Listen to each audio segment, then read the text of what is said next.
Hi everyone, and welcome back to the Raven's Table. Today, we're going to talk about a hugely popular game from the ancient world, one that was played for over 3,000 years. Today, we know this game as the Royal Game of Ur. The Royal Game of Ur, also known as the Game of 20 Squares or simply Game of Ur, is the one that was played in ancient Mesopotamia, which is in modern-day Iraq, during the early 3rd millennium BCE. This game was popular across the Middle East, amongst people of all social strata, and ancient game boards have been found in locations as far away as Crete and Sri Lanka. The Game of Ur remained popular until late in antiquity when it stopped being played, possibly because it evolved into or was displaced by an early form of backgammon. Here's an example of a historical Royal Game of Ur board. This one was excavated between 1922 and 1934 at what is now known as the Royal Cemetery of Ur archaeological site. But before we get into how to play the Royal Game of Ur, let's talk history.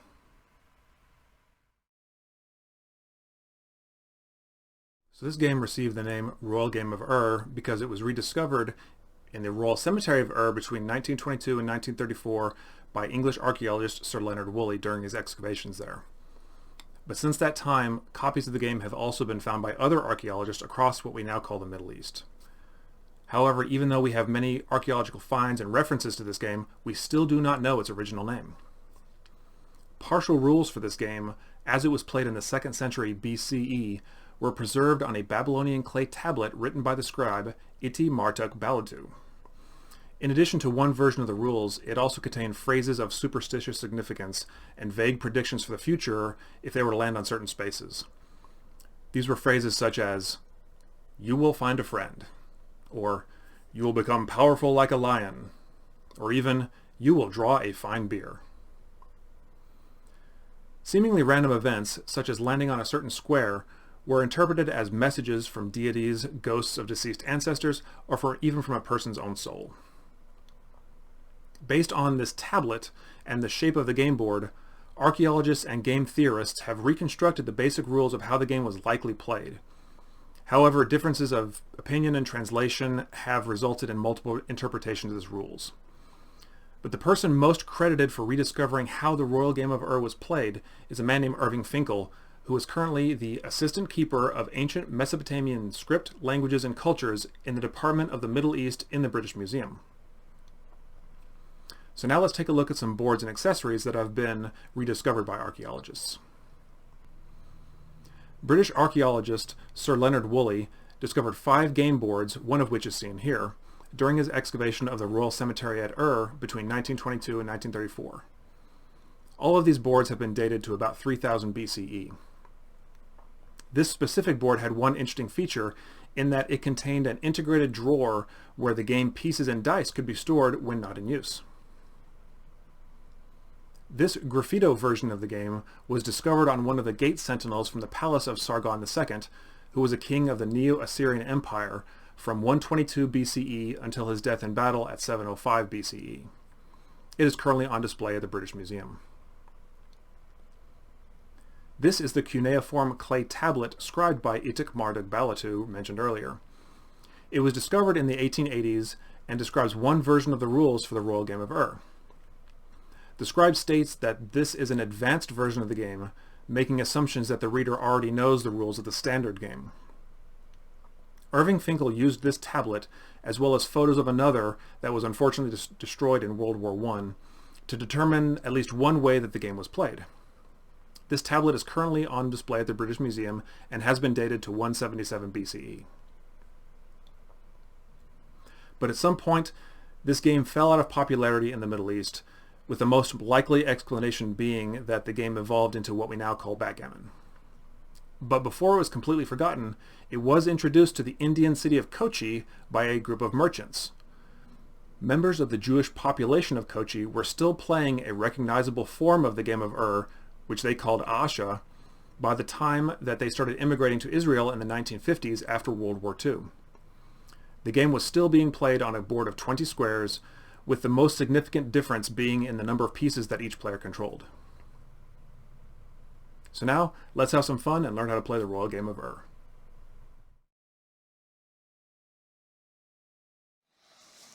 Okay, so let's learn how to play the Royal Game of Ur. Before we get into the specifics, I'll start off with my usual disclaimer. So, as is the case with many things ancient, the rules for this game have been largely reconstructed from fragmentary sources. So if you're planning on playing this game with someone, especially if it's the first time playing with them, it's important that ahead of time you agree under which rules you'll be playing. The version I'm going to show you today is probably one of the more common ways, at least in my experience, but there's different versions. In this case, this game we saw earlier, we found that actual clay tablet, written in cuneiform that has actual rules for the game. And that's fantastic that we have that primary source, but the tablet itself referenced that that was one version of the game. There were undoubtedly other versions, other rule sets that you could be playing under. So just agree ahead of time under which rules you'll be playing, and you'll have a lot more fun. But I also encourage you to try out some of those other variations because they can make the game longer and shorter, more complex, less complex. It's one of the more fun things about historical gaming is that the game wasn't always played the same way, and that can make you think in different ways, keeps the game nice and fresh. So I encourage you to try out the different versions. So this is a pretty typical Royal Game of Ur layout. I made this board a couple of years ago. We have two players. We have player 1 here in red and player 2 over here in blue. Each player has 7 pieces. And we have these dice here.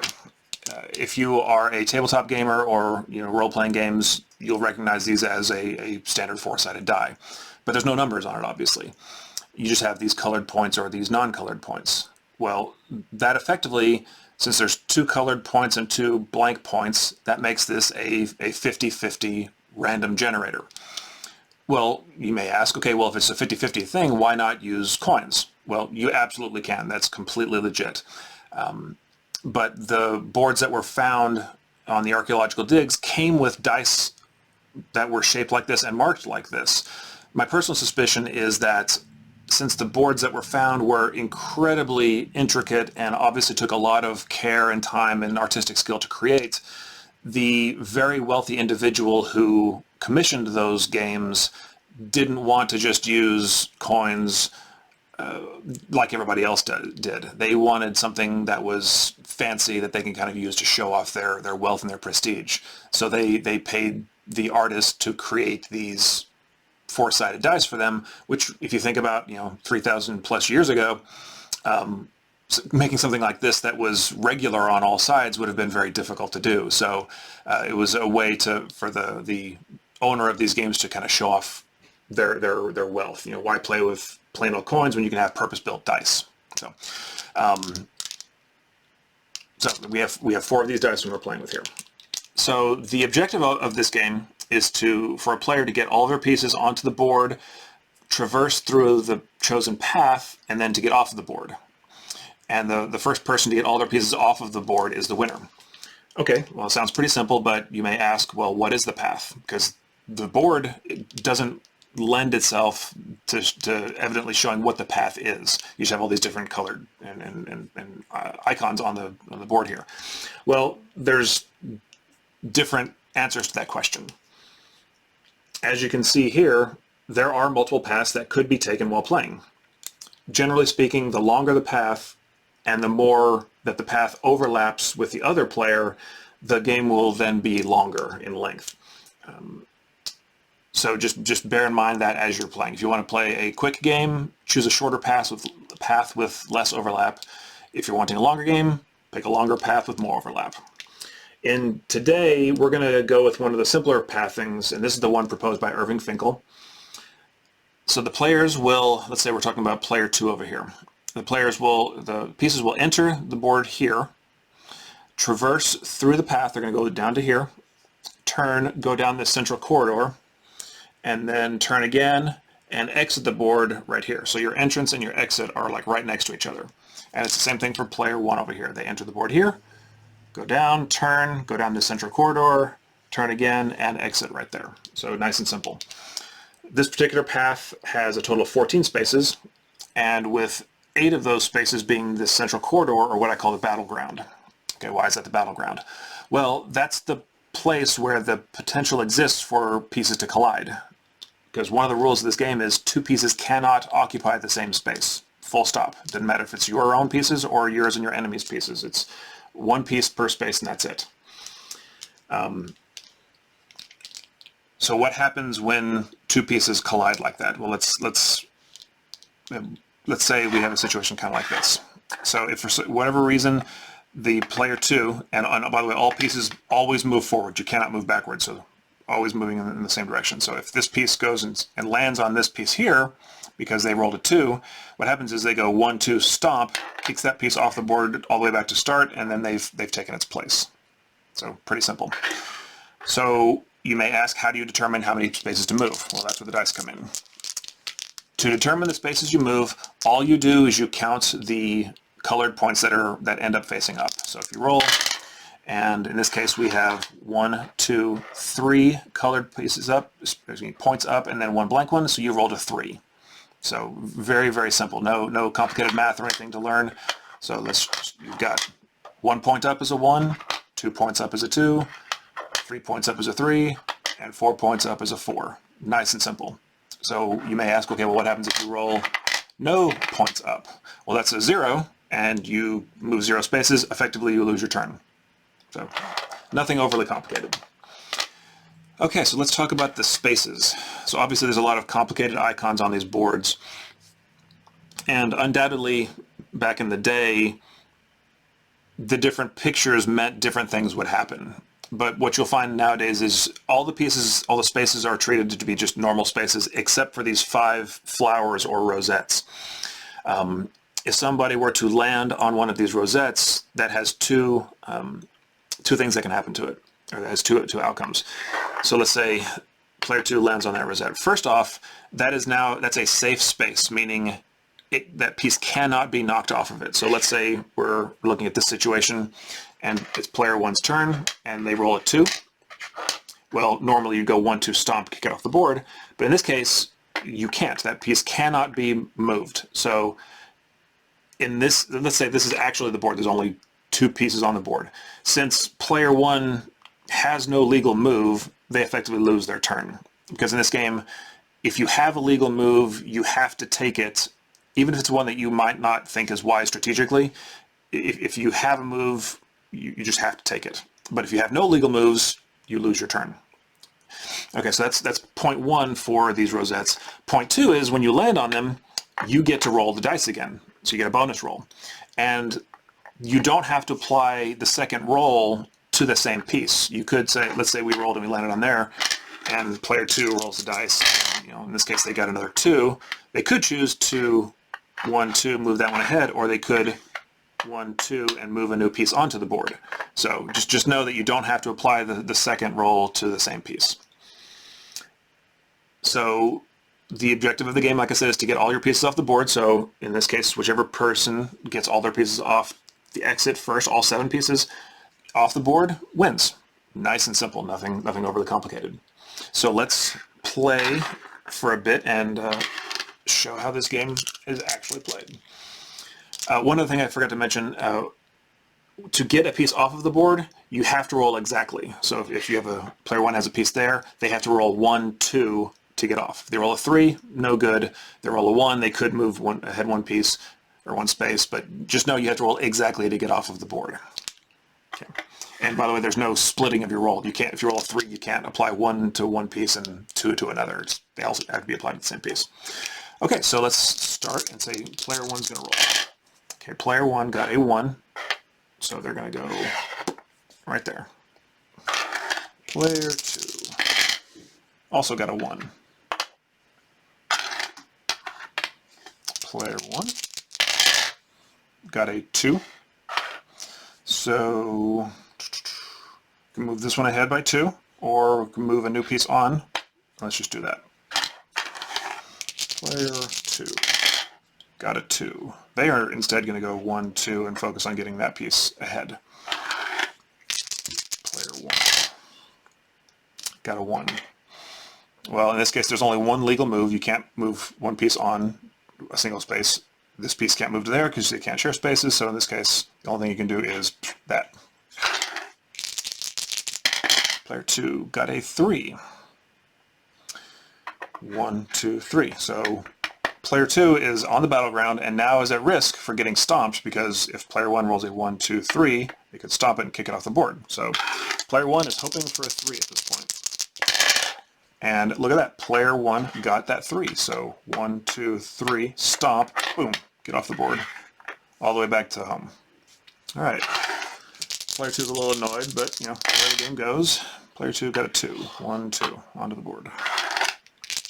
Player 1 got a 3. Okay, well, we could move this piece ahead 1, 2, 3, or move this piece 1, 2, 3 onto the rosette and get your bonus roll, which is what they want to do. Bonus roll, got a 2. Well, look at that. 1, 2, get another bonus roll. And got a 1. So in this case, player 1 is going to move another piece onto the board.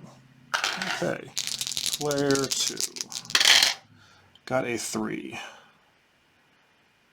I think they're going to go 1, 2, 3 and get that piece onto the battleground. Player 1 got a 2. They're going to move another piece onto the board. Player 1 got a 2. 1, 2. Okay, player 1 got a 3. So player 1 could go 1, 2, 3 and stomp, but I think what they're going to do is focus on getting this piece ahead and hopefully off the board more quickly. So 1, 2, 3. Okay, player 2 got a 3. They're going to go 1, 2, 3. Quickly following. All right, player 1 got a 2. 1, 2. Now that piece is off of the battleground and is now out of danger. Player 2 got a 3. 1, 2, 3. Also out of the battleground and now out of danger. Okay, player 1. Oops, back on there. Okay, rolled a 3, so can't be used to move this piece off. So instead what they're going to do is get another piece onto the board. 1, 2, 3. Okay. So player 1's got a lot of pieces on the board and is a little bit better positioned, or a lot better positioned actually, than player 2 is. Player 2 is putting all their money on that one piece there. All right, we got a 2. Look at that exact roll, so you can use that to go 1, 2 off the board, and player 2 is now got one victory point out of 7. Player 1 got a 0. No points up, they lose their turn. Player 2 got a 2. 1, 2. There we go. Player 1 got a 2. 1, 2, and now both players have one piece off of the board. Let's go a few more rounds. 1, so let's just move one piece onto the board there. Player 1 also got a 1. Well, in this case, they only have one legal move. Move that one onto the battleground that way. They also got a 1. Move to there. Got a 1, move to there, but gets a bonus roll. Got a 2, so they're going to go 1, 2, move to there. Player 2 got a 1, move to there, but gets a bonus roll because they land on a rosette. Got a 1, stomp, kicks that one off the board, and moves back to there. So that's really how the game is played. Obviously, you continue playing until one player gets all their pieces off of the board. Whoever gets all 7 off first wins. And that is the Royal Game of Ur in a nutshell.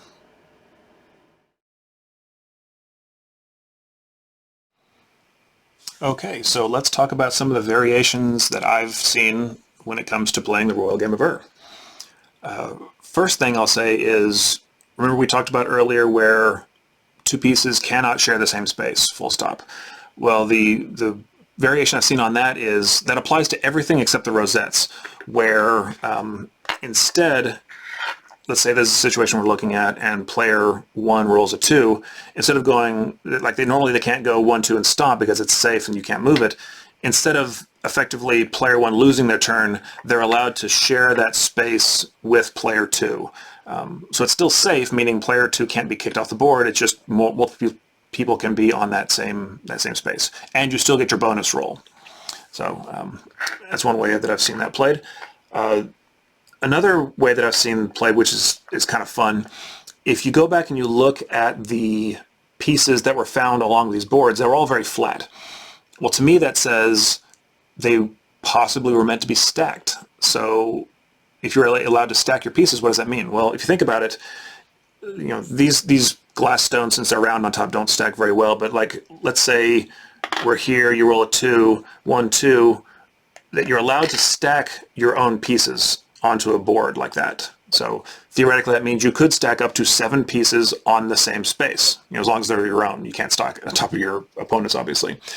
So obviously there's a little bit of advantage by doing that, but there's also a significant risk where, let's say we're looking at this situation and player 2 rolls a 3, 1, 2, 3, all of the pieces in that stack are now knocked off of the board. So it's a risk versus reward calculation. Do you want to stack your pieces and then have them all get knocked off, or stack your pieces just so that way you can advance them in the game a little bit faster? So I think that's one of the more fun variations that I've seen out there. We talked about earlier about how these tetrahedral dice are used for scoring. Using coins instead of dice is completely legit, as I mentioned earlier. But instead of even using coins, you can use what are called stick dice. And those are sticks that are dice. Like here's one here. This is a flat-sided die on both sides. You have your dark side and your light side. And you do the same thing. You count the number of light sides that are up to figure out how many places you're going to move. But you've also got stick dice that are like this one, where it's not 50-50. You still got a light side and a dark side, but if you look on the end here, it's convex on one side. So that actually affects the odds that you're going to roll one side versus the other. So that can, like I said, change the odds and make the game a little bit more dynamic, a little bit slanted one way or the other. So again, totally legit variation there.